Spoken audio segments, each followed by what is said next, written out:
추운 일기 가운데 아버지 지켜보호하여 주시옵시고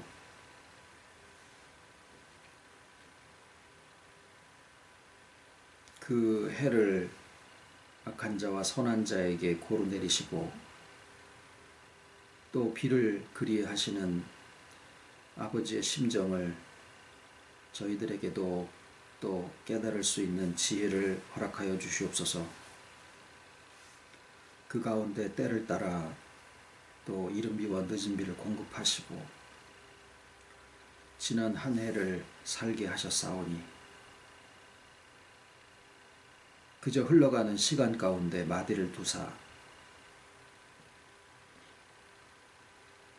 주 안에서 우리가 죽고 다시 사는 부활의 진리를 날마다 경험하고 갈 수 있게 하신 그 섭리를 또 알게 하여 주옵소서.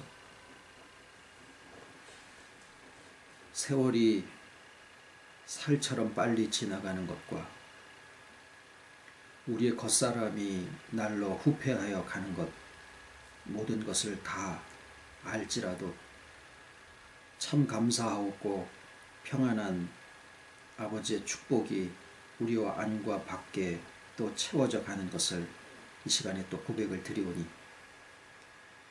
2018년도에 이 마지막 주일 예배를 아버지 앞에 또 드리게 해 주심을 감사를 드리고 모든 시간이 저희들에게 축복으로 주어지는 것을 또 알고 있사오니 새 한 해를 저희들에게 주실 때 점점 더 아버지의 나라에 또 영원함에 저희들의 생각과 모든 삶이 또 새로워질 수 있기를 또 소원을 드리오며 모든 말씀을 예수님의 이름으로 기도드립니다. 아멘.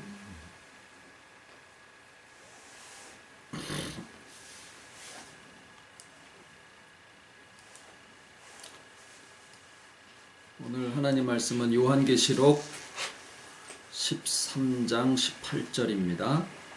지혜가 여기 있으니 총명 있는 자는 그 짐승의 수를 세어보라. 그 수는 사람의 수니 666이니라.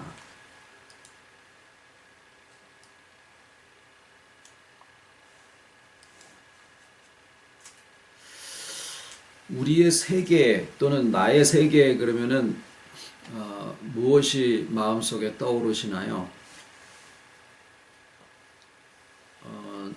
우리가 살아가고 있는 환경이나 가정, 교회, 또 직장, 또 우리가 살고 있는 세계, 세계를 다녀서 아는 게 아니라 텔레비전을 통해서 오는 정보를 가지고 우리가 세계를 살아가고 있다. 이제 그렇게 알고 있는 거죠. 물론 이제 직장에서 나를 힘들게 하는 상사라든가 또 부모, 형제, 그 안에는 사건과 사고도 일어날 테고 또 어떤 시간이 이렇게 지나가서 우리가 지금 2018년도 마지막 예배를 드린다라고 하는 그런 시간적인 상황도 내 마음속에 또 떠오르겠죠. 그러한 것들이 보이는 것들이나 혹은 보이지 않는 어떤 내 마음에 존재하고 있는 것들이 실상은 내 마음속에서 움직이고 있다라는 사실이죠. 500명 학생이 끝나는 종과 함께 운동장에서 막 뛰어와도 엄마의 눈에는 자기 자식만 눈에 보이는 것처럼 실제로 있는 것들을 우리가 보고 사는 게 아니라 자기 마음속에서 어떤 의미를 주고 있느냐에 따라서 어떤 것들은 커지고 어떤 것은 아예 존재조차 있지 않은 그런 자기만의 자기 마음속에 있는 그런 세계들을 우리가 살아가고 있는 것이 사실입니다. 물론 거기에는 자기의 성품이라든가 또는 과거 경험들 또 보이지 않는 영의 세계 이런 것까지도 서로 상호작용을 하면서 나의 세계가 이렇게 총체적으로 움직이고 있다라는 거죠. 그래서 우리가 이 나의 세계라고 하면 무슨 지도를 펴놓고 너 어느 나라까지 여행을 해봤냐 이런 식의 개념이 아니라 내 마음 속에서 크고 작은 여러 가지 것들이 상호작용하면서 움직여지고 있는 그런 총체적인 체계를 말하고 있다. 보이는 것과 보이지 않는 것, 영적인 세계, 나의 성품, 이건 뭐 보이지도 않는 건데요. 그런 것까지 다 서로 상호작용을 하면서 움직이고 있는 그런 체제를 우리가 세계라고 이야기를 하고 있다. 성경에서 얘기하는 것도 다르지 않습니다. 그런데 그 세계에 지금 말씀드린 그런 총체적인 내 안에 마음속에 구성되어 있는 그런 체제 안에, 그 세계 안에 두 개의 숫자의 싸움이 있습니다. 여기에서 얘기하는 이 숫자라고 하는 것은 뭐 1과 2가 싸운다, 2와 3이 싸운다 이게 아니라 단순한 기호나 또는 어떤 양을 나타내는 게 아니에요. 어떤 것이 많다, 적다 이런 얘기를 하는 게 아니에요. 이 두 숫자는 각각의 세력을 또는 생각하는 방식 또는 살아가고 있는 삶의 방식까지 포함하는 아주 영적이면서도 실질적인 의미를 지니고 있습니다. 그 숫자가 뭐냐면 666과 또 다른 숫자는 7입니다.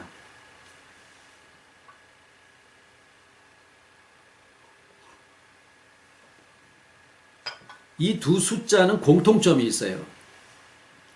마지막이라는 거죠. 마지막을 나타내고 있다라는 거죠. 666도 마지막을 나타내는 숫자고 7도 마지막을 나타내는 숫자입니다.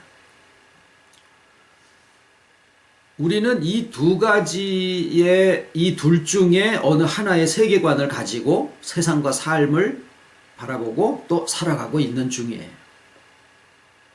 아시다시피 666이라고 하는 것은 지금 본문 읽은 요한계시록 13장 18절에 나타난 짐승의 수, 곧 사람의 수 그거고요. 7은 하나님의 완전수입니다.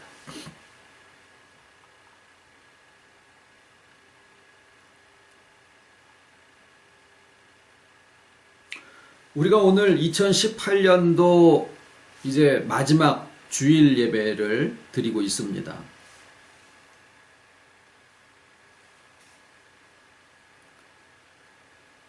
마지막에 대한 의미를 오늘 한번 나누어 보려고 이 제목을 들고 나왔습니다만 제목을 뭐라고 해야 되느냐면 세상은 666과 7의 싸움입니다 라는 제목이에요.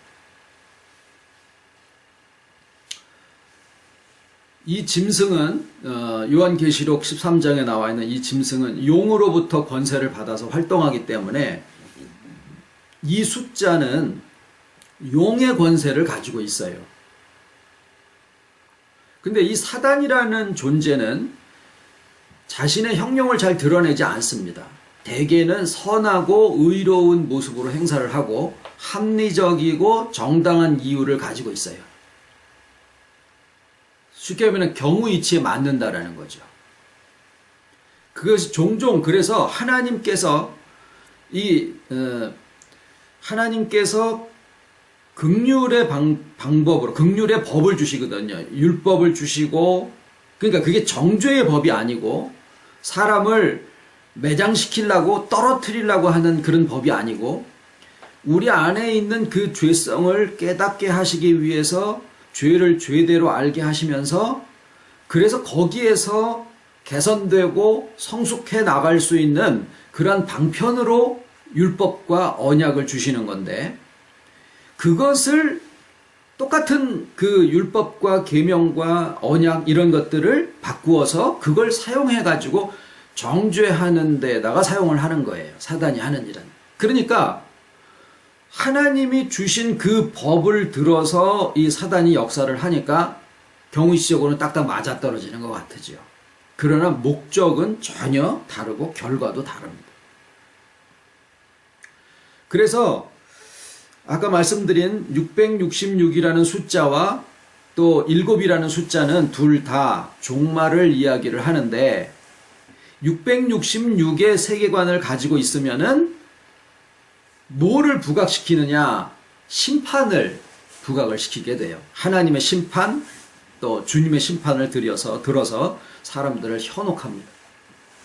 현혹한다라는 것은 매력적으로 보게 한다라는 게 아니라 마음을 흔들어 놓고 불안하고 사람들 마음 속에 자기다움을 편안함 속에서 이렇게 회복하게 하는 역사를 하는 게 아니라 공포심을 주고 두려움을 줘가지고 그 두려움을 피해서 어느 세력에게 숨고 어디에 소속하고 더 가지려고 하는 그런 식의 방식을 사용을 한다라는 거죠. 여러분이나 저나 사람들은 다 완전하지 못합니다. 늘 지금도 믿는 사람들도 그래요. 여전히 죄 문제 아래서 허덕이고 있는 그런 실정이에요. 세상을 살아가고 있는 동안에 때로는 혈기도 내고 욕심도 부리고 어떤 이유에서든 다른 사람들을 속이기도 합니다. 뭐 장사를 하기 때문에만 그러는 거는 아니에요. 그러는 동안에 주님의 심판이 재림과 함께 이루어지고 어느 날 예고도 없이 덫처럼 그날이 임한다라고 우리가 가르침을 받고 있기 때문에 과연 이 내 심정 그대로 살아가고 있다가 어느 날 주님이 재림을 하신다라고 만약에 뭐 인터넷으로 떴든지 아니면은 하늘에 무슨 징조가 있어가지고 주님의 재림이 덫과 같이 어느 아침에 또는 저녁에 신호가 왔다.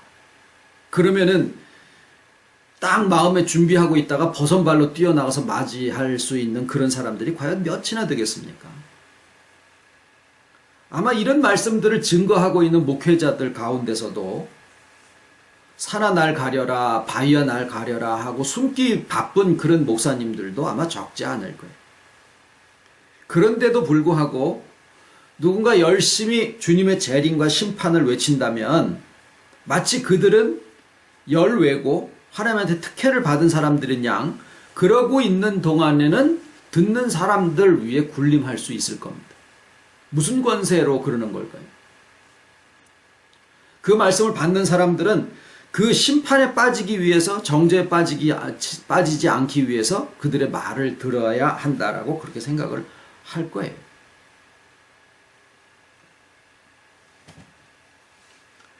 반면에 하나님의 수 7은 이 666이라는 숫자는 한 2번 정도나 3번 정도 나오는데 의미가 좀 같지는 않고 요한계시록 13장에 어떻게 보면 유일하게 사용되고 있다라고 해도 과언이 아니에요. 억지로 같은 숫자를 솔로몬의 행적에서 뜯어다가 이거랑 똑같은 숫자다라고 그렇게 끼워 맞출 필요는 없습니다. 아까도 말씀드렸듯이 666이라고 하는 것이 665 다음에 있는 숫자를 얘기하는 어떤 양에 대한 게 아니다라는 거예요. 마지막이고 마지막이고 마지막이다. 이게 요한계시록에서는 화가 있으리로다. 거푸 반복적으로 표현하는 그러한 방식을 사용을 하고 있는데 666이라고 하는 것이 당시에는 네로의 이름을 암호화한 것이다 라고 하는 그런 이론도 있습니다. 틀리지는 않아 역사적으로는. 그런데 요한계시록을 기록한 방식으로 봐서는 마지막이요 마지막이요 마지막이다 라는 그런, 그리고 그 끝에 마지막의 끝에 그러니까 하나님의 말씀과 하나님의 섭리를 들어서 사람들의 마음에 공포심을 자극을 하고 두려움을 이용을 해가지고 사람들을 현재 구속하고 그 사람들을 정죄해서 그 사람들을 자기의 소유로 삼게 만드는 방식을 취하고 있다라는 그런 내용이에요. 반면에 하나님의 수 7은 창세기에서부터 요한계시록에 걸쳐서 두루 사용되고 있는 것을 여러분들이 잘 아십니다. 성경 전체를 통해서 지속적으로 하나님의 어떠하심을 알리는 데 사용되어 왔습니다. 가장 대표적인 것이 창조의 7날이죠. 그리고 요한계시록을 기록한 사도 요한이 창세기 1장과 그 다음에 요한복음 1장을 들어서 요한복음 1장 2장을 들어서 창세기 1장과 같은 구조로 요한복음을 기록을 해요. 그리고 요한복음과 요한계시록이 같은 맥락 속에서 같은 시기에 기록이 됩니다. 같은 요한에 의해서. 그래서 자연스럽게 요한계시록을 창세기하고 서로 연관해서 이해할 수 있도록 해주는데 그 두 공통점이 뭐냐면 7이라는 숫자예요. 요한계시록은 수십 번의 7이라는 숫자가 막 여기저기에 막 계속 나옵니다. 요한계시록은 7의 책이라고 해도 과언이 아니에요. 그리고 성경에 제일 처음에 나오는 창세기 1장에 7날 동안 하나님께서 천지를 창조하셨다. 아까 말씀드린 것처럼 7이라는 숫자가 나타내고 있는 바도 역시 마지막이다, 완성이다. 그런 내용이 그 안에 담겨져 있죠. 그런데 창조의 7번째 날 하나님은 모든 창조를 마치시고 그날 쉬시고 복 주시고 거룩하게 하십니다. 3가지를 하시죠. 결국 아무것도 안 하신 거지만은 그 아무것도 안 하심 가운데 3가지를 하신 거예요. 쉬시고 복 주시고 거룩하게 하신 거예요. 요 각각의 의미를 한번 좀 살펴볼 필요가 있어요. 하나님은 그 일을 마치시기까지 졸지도 아니하시고 쉬지도 않으셔요. 그래 이날은 쉬셨어요. 무슨 얘기냐면 그 하시던 일을 마치셨다라고 하는 얘기거든요. 그럼 하나님이 하시는 일이 과연 뭘까요? 하나님은 무슨 일을 하실까? 하나님이 무슨 일을 하시냐? 창조를 하십니다. 그러면 과거에 한번 그냥 끝났고 그 다음에는 모든 것들을 자연현상과 인간에게 다 넘겨주고 하나님은 지금은 손 놓고 쉬시는가? 예수님은 하나님 우편에 앉아서 다니엘처럼 자기 때를 기다리면서 쉬시다가 나중에 언젠지 모르는 날 인간이 뺑뺑이 계속 돌고 있다가 어느 날 갑자기 그냥 덫과 같이 탁 와서 그냥 걸리는 놈은 걸리고 그날 재수 없어가지고 막 혈기 내고 있는 놈은 떨어지고 이렇게 하는 아주 이상한 그런 방식으로 심판을 행하시려고 그러나?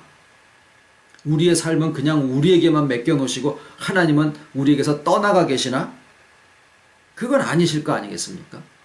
하나님이 머리가 셋 달린 괴물처럼 성부 하나님은 하늘에 계시고 성자 예수님은 오른편에 앉아 계시고 우리한테는 성령님만 와서 역사를 하시나? 삼위일체에 대한 개념이 많이 잘못되어 있다라는 말씀을 계속 드립니다.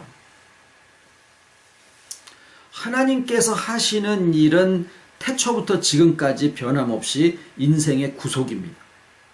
택하신 자들의 회복과 충만함이에요. 그러면 하나님이 그 일을 쉬셨다라는 얘기는 다 회복되었다라는 뜻이에요. 결국 창세기를 어떻게 볼 것이냐, 창세기 특히 1장을 어떻게 볼 것이냐, 이게 우리가 살고 있는 이 세상의 우주와 지구의 창조에 대한 것이냐라고 보면은 앞뒤가 안 맞아요. 그래서 고등학교 다니는 자식들에게 창세기 1장을 봐라. 얼마나 과학적이냐? 뻥치시네. 그게 무슨 과학적이요? 태양도 만들어지지 않았는데 첫째 날, 둘째 날이 있다는 게 말이 됩니까? 그러니까 젊은 애들이 부모님들이 알고 있던 신앙들을 갖지를 못하는 거죠. 학교에서 배운 거랑 다르다. 부모님이 잘못 배웠기 때문에 그래요. 성경에 대해서. 창세기 1장은 우리가 살고 있는 이 세상을 창조한 것에 대한 얘기를 하시는 게 아닙니다. 뭐에 대한 얘기냐? 아까 처음에 오늘 설교에 처음에 말씀드렸죠. 세계에 그러면 뭐가 떠오른다고요? 우리가 살고 있는 보이는 것과 보이지 아니하는 것이 우리 마음속에 다 서로 상호작용하면서 움직이고 있는데 그 모든 총체적인 체계, 내 마음 안에서 일어나고 있는 모든 총체적인 체계, 거기 안에는 돈이 어디 자리에 있느냐, 자식이 어느 자리에 있느냐, 내가 나온 학교가 어느 자리에 있느냐, 내 상사가 어느 자리에 있느냐, 다 사람들마다 다 다른 거예요.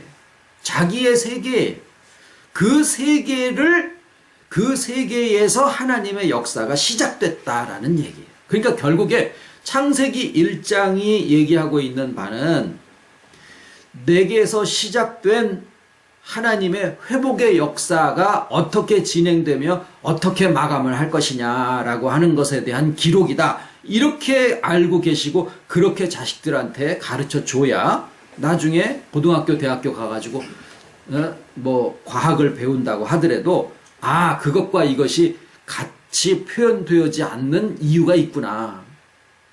거기에서 알지 못하는 세계가 있구나라고 신앙을 버리지 않고 오히려 이 세계관을 가지고 세상을 더 현명하게 바라볼 수 있는 그런 자녀들이 될 수가 있습니다. 어떤 사람이 물었어요. 회복이 다 되면 어떻게 되나요? 여보세요. 병이 다 나면요. 자기가 병들었던 사실조차 잊어버리고 그 다음에는 즐겁게 자기의 삶에 또 사람들을 만나고 그런데 신경 쓰고 살듯이 우리도 회복되면 이제는 그동안에는 내 성품이 병이 들어가지고 막 성품을 가지고 막 끌탕을 하고 뭐 어떤 다른 것들이 있으면 그 부분이 또 고쳐지느라고 그렇게 하다가 다 회복이 되면은 그 다음에는 어떻게 될까요? 눈은 보는 것으로, 코는 냄새 맡는 것으로, 손은 무언가를 짚고 다른 사람과 악수하고 뭔가 우리로서의 내 안에 있는 환경과 내 안에 있는 모든 존재들과 서로 상호작용하는 거기에 우리로서의 삶을 살아가겠죠 라고 대답을 했습니다. 내 목이 아파다가 목이 다 났어요. 목이 아플 때는 고갯짓만 해도 내 머리통이 내 어깨 위에 매달려 있네 이렇게 신경이 쓰였는데 다 나면은 머리통이 어깨에 매달려 있는지 내 목이 여기에 달려 있는지 목 굵기가 얼마나 전혀 신경 안 쓰고 그냥 산다라는 거죠. 하나님의 창조는 우리의 회복의 과정을 나타냅니다. 그리고 그 회복의 과정의 끝에 하나님이 일곱째 날이 되신 거예요.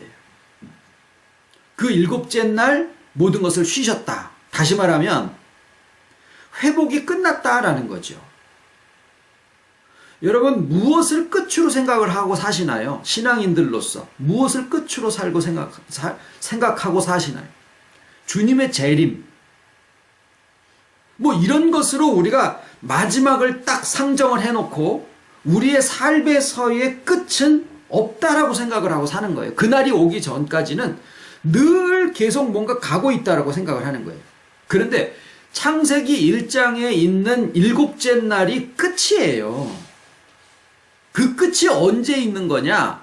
우리가 살아가다가 말씀 듣다가 내가 말씀을 한 2년 들었더니 회복이 다 됐어. 그러면 그때가 끝이다 그 말이에요. 하나님의 일곱째 날이 내가 말씀 듣기 시작한 지 3년째 됐을 때 하나님의 창조의 마지막에 쉼이 있던 것처럼 나의 삶에 쉼이 왔어. 그게 복음적이다라는 거예요.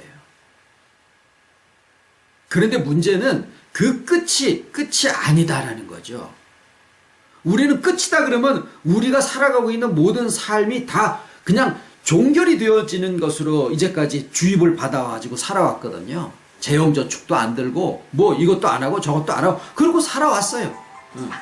그랬는데 이제 다시 마지막에 대해서 설명을 드리는 것은 이 마지막이 내가 말씀을 듣고 말씀 안에서 주와 더불어서 회복이 되어져 가고 있는 동안에 말씀을 2년 들었어요. 3년 들었어요. 3년 반을 들었어요. 그 어느 시점에 회복이 끝난다라는 거예요. 그러면 그게 일곱째 날이라는 거예요. 그게.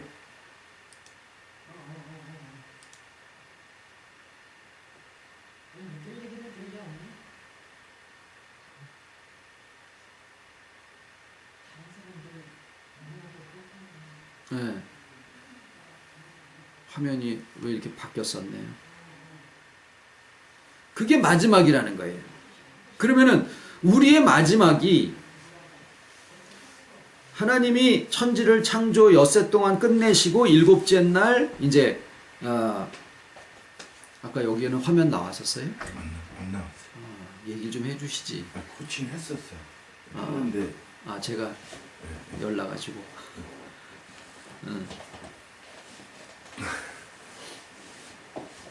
화면 바뀐 거를 몰랐습니다. 예.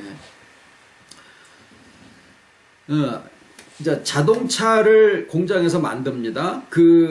이제 예를 들어서 6일 동안 자동차를 만들었어요. 그러면 7일째 되는 날은 뭘 하느냐면은 기름 집어넣어가지고 이렇게 한번 타봅니다. 이게 제대로 다 잘 만들어진 시험 운행을 해본다라는 거예요. 그거는 공장에서 작업하는 것은 이제 끝났는데 그 다 한 걸 가지고 한번 누려본다 그 말이에요. 누려보는 게 실제로 시험하는 거가 되는 거죠. 7째 날 하나님이 쉬셨다라는 것은 그냥 쉬는 게 아니라 이제 다 했다 좀 쉬자 그러고 뭐 커피 한 잔 마시자 뭐 영화 보러 가자 뭐 이러듯이 그냥 내가 내 삶을 그냥 한번 살아보는 거예요. 누려보는 거예요. 그 다음에 7째 날까지 하나님이 그 역사를 하시고 그 다음 날 어떻게 됐겠느냐라는 게 이제 문제예요. 그 다음 날 8일째가 될 수도 있고 7일째가 될 수도 있어요. 7일째 한번 타본 다음에 그 다음에 그날 차 가지고 나갈 수도 있는 거고 팔리면 그 다음 날 재고로 있다가 나갈 수도 있는 거죠. 하나님의 창조의 끝은 곧 역사의 시작이다 그 말이에요. 우리가 시대를 나누는데 아브라함이 3번째 시대에서 4번째 시대로 넘어갑니다.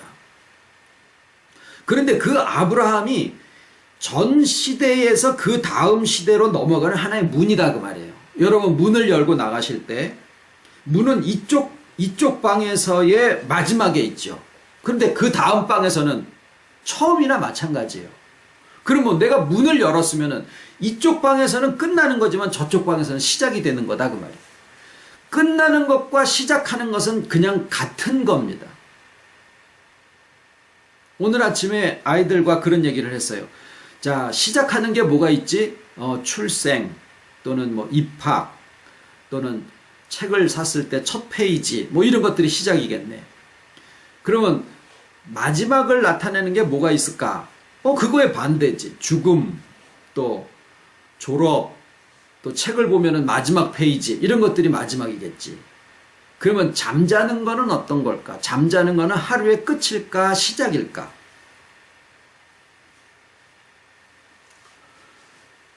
이거는 시작도 되고 끝도 된다라는 거예요.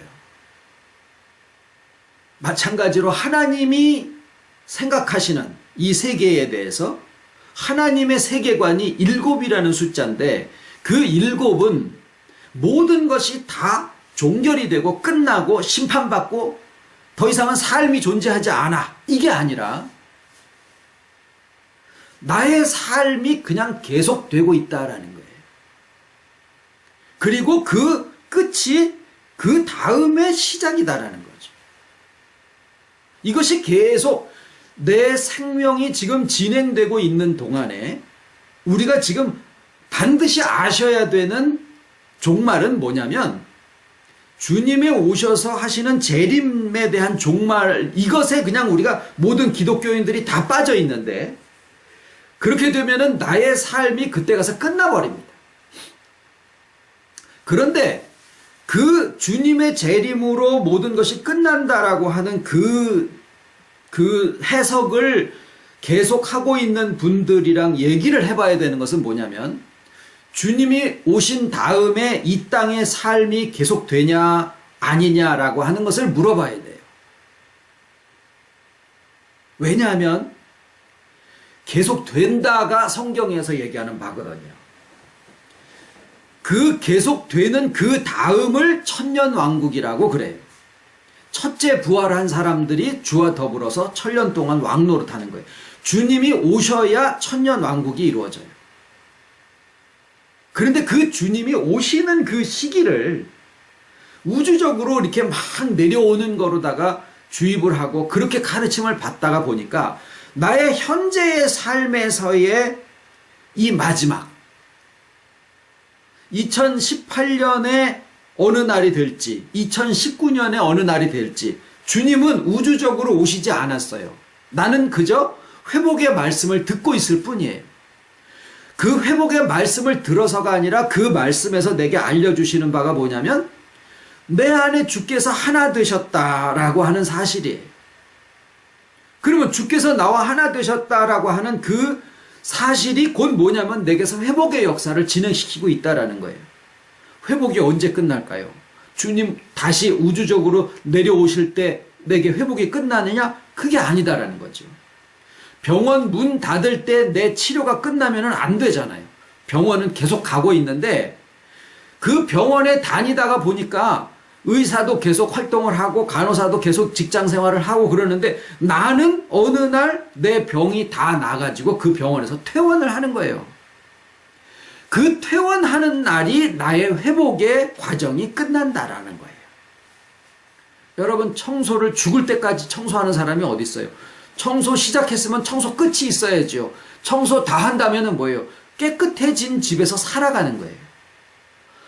하나님이 능력이 없어서 우리를 맨날 고치기만 하시고 다 고친 다음에는 천국에 데려가.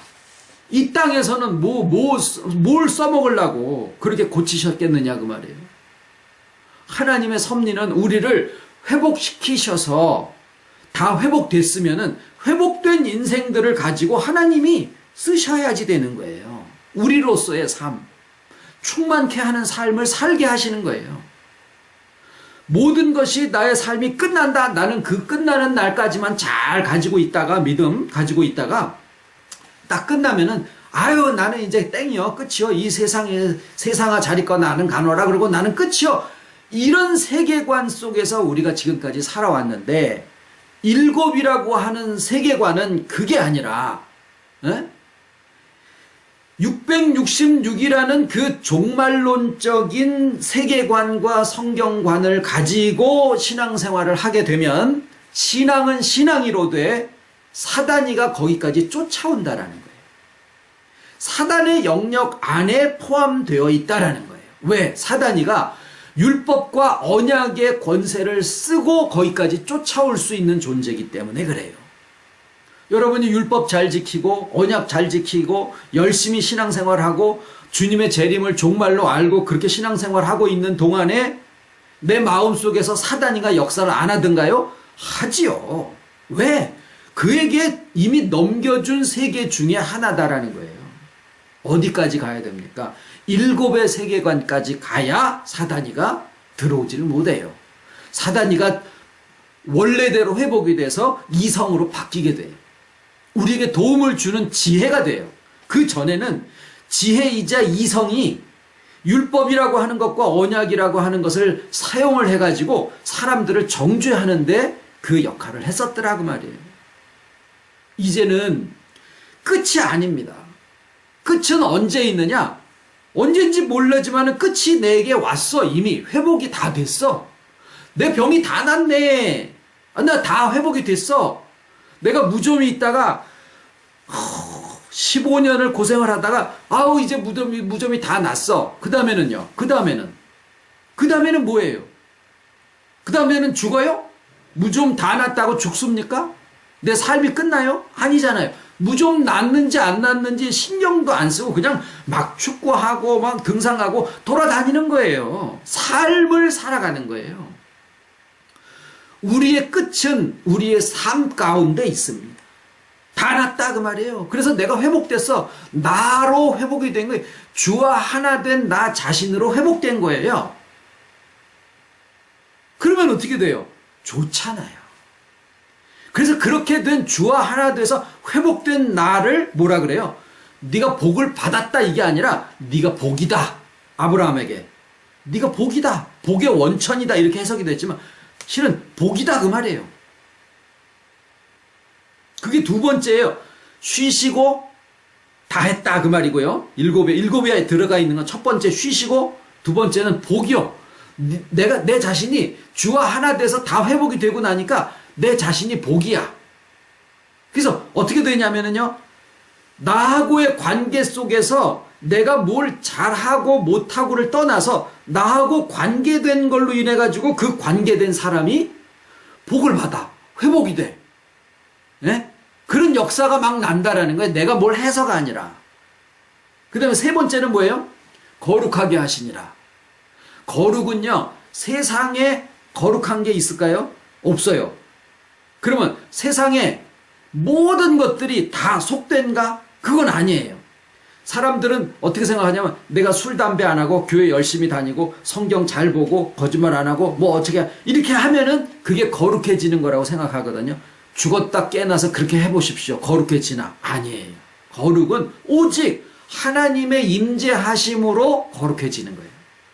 내가 아직 죄인 되었을지라도 나와 함께 하심으로 거룩해지는 거예요. 거룩하게 하셨다라는 말은 하나님이 함께 하셨다라는 뜻이에요. 물론 모든 과정에 다 함께 하셨지만 그 다음에는 나의 삶의 과정 속에서 나의 손길을 통해서 나의 입술을 통해서 나의 걸음걸이를 통해서 내가 행하는 모든 것들과 생각하고 경영하고 도모하는 모든 것들을 통해서 하나님의 거룩함이 전파가 되어지는 그런 삶이 일곱째 날부터 시작이 돼서 그 이후에 지속입니다. 일곱째 날 무엇을 하셨느냐라는 것은 나와 있지만 그 다음에 어떻게 됐는지 안 나와 있지 않습니까? 그 다음에 지속이에요. 그 창조의 일곱 날이 오늘날 우리가 살아가고 있는 어느 날 가운데 진행이 되고 마치고 그 다음에 지속입니다. 2018년도 달력을 보지 않고 산속에서 자연인이요 이러고 살아가는 사람들 달력 없이 하늘에 해 뜨고 뭐 이런 것만 보고 산다고 한번 해보십시오. 그 사람에게 2018년도 마지막 날이 의미가 있을까요? 맨날 똑같은 날에 겨울이구나 여름이구나 봄이구나 그러듯이 우리에게 있는 날들은 똑같습니다. 일자와 사시와 연한을 이루도록 해놓으셨지만 우리의 날들은 똑같습니다. 그 지나가는 날들 동안에 마지막을 생각을 하면서 이 마지막이 또 새로운 시작이구나 라는 것을 우리가 자꾸 터득해 나가는 것이지 모든 것이 다 종결이 되고 끝나고 심판받고 이 세상의 삶은 이제 더 이상 없구나 이렇게 하는 마지막 종말론적인 종말 세계관을 가질 것이냐 아니면은 나의 끝이 또 다른 시작으로 하나님의 나라에서는 끝이 없고 그 끝은 또 다른 시작이다라고 하는 그런 세계관으로 살아갈 것인지 666이라고 하는 권세의 숫자와 7이라고 하는 능력의 숫자가 우리의 세계 속에서 전쟁을 하고 있습니다. 그것을 용과 미가엘의 전쟁이라고 하기도 했고 뭐 여러 가지 표현을 하고 있어요. 다 내 세계 안에서 이루어지고 있는 전쟁이에요. 거기에 7의 숫자가 이기게 되어 있습니다. 우리가 지금 그 길에 서 있고 그 삶을 누릴 수 있도록 축복받은 그런 말씀을 지금 나누고 있는 중입니다. 우리들의 2018년도가 그러했듯이 2019년도를 또 살게 될 때 7의 세계관이 승리하시는 저와 여러분들의 삶이 되시기를 축원을 드립니다. 기도드리겠습니다.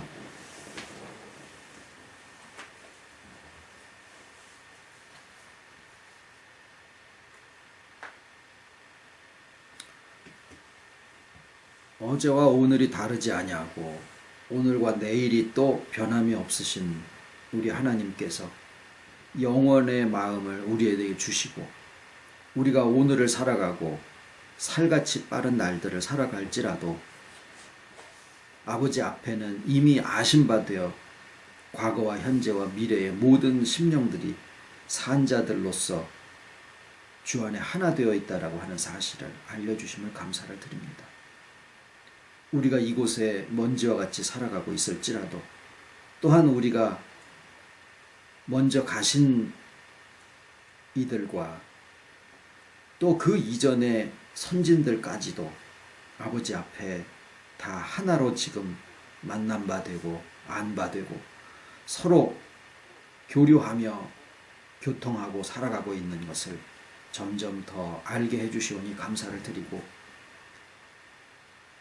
눈에 보이는 시절이 지나가고 계절이 바뀌고 해가 바뀔 때 우리의 마음이 666의 권세에 있을지 아니면 하나님의 완전하신 7의 세계로 또 살아가고 있을지 이 시간에 한번 생각해보고 또 회복할 수 있는 새롭게 하실 수 있는 기회를 허락하여 주시면 감사를 드리고 이미 시작된 선하신 역사가 또한 아버지의 섭리 속에서 또한 마치시고 또 그것을 누리게 하시고 또 그것으로 충만케 하시는 역사 속에 또 저희들을 두실 모든 뜻을 또 나눠 싸우니 이 큰 축복 가운데 또 서로가 복을 나누게